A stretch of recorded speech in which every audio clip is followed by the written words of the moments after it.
Sandali, saan ka mo pumunta? Ano bang gusto mo? Sabihin mo sa akin. May dahilan pa ba ako para hindi umalis? Dapat naiintindihan mo ako! Bakit? Dahil akong unang nagloko. Hindi ko pa ba napagbayaran yun?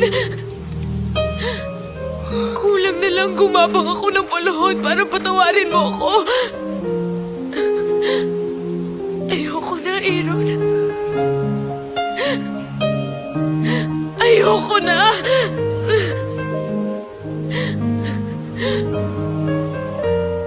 Hindi mo pwedeng gamitin ang isang pagkakamali ko para pa ulit-ulit mo akong saktan.